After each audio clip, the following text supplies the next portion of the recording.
Hello mga katuyok, for today, another video ulit tayo. Nakikita nyo po merong empress sa harapan ko. Merong kasi nag-request sa akin na butasan ko.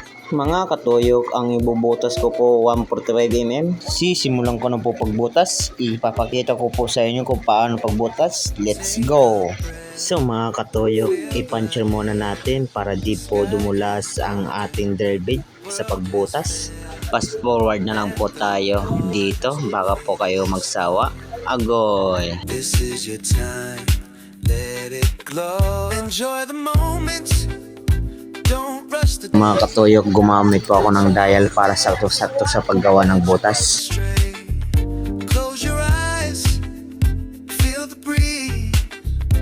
In the stillness, find Dito po mga katuyok, gumamit na po ako ng central drill para simulan ko na po pagbutas. Fast forward po tayo dito ulit.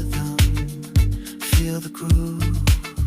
A quiet smile, a sun Mga katuyok, gumamit na po ako dito ng drill bit. just for you. Enjoy the moment, don't rush the day. Let your heart dance, close your worries straight. Close your eyes. Ito na, nabutas ko na. So ang gagawin ko ulit, i-re-rebore ko na. Rebore. Hanggang sa yung sukat niya 145mm. Hanggang dito yan. Laki yan. Nakaupo na tayo. So guys, gagawin ko na. Ito yung gagamitin ko yung talim. Kahit maliit to, kayang bawasan yung bakal. Ano? So, ilan na.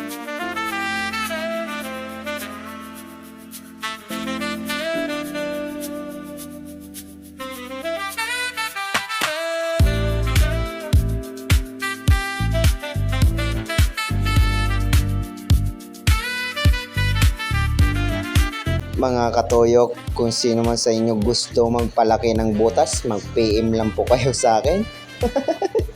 Agoy!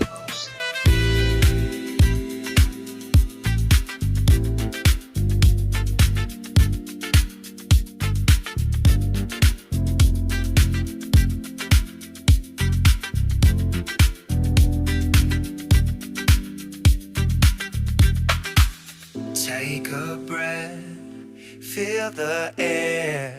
Sky is golden, the world is fair. Let the noise fade away slow. This is your time. Mga katuyok, nakapansin nyo naman po dyan, malaki ng pambutas. So, ibig sabihin po dyan, mga katuyok, palapit na palapit mo po dyan ang tamang sukat. Let your worries stray. Close your eyes, feel the breeze. In the stillness, find Dito po mga katuyok, sakto na po sa sukat.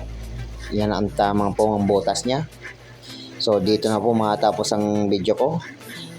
Like and share and comment lang po kayo. Thank you for watching. set you. The now is a gift.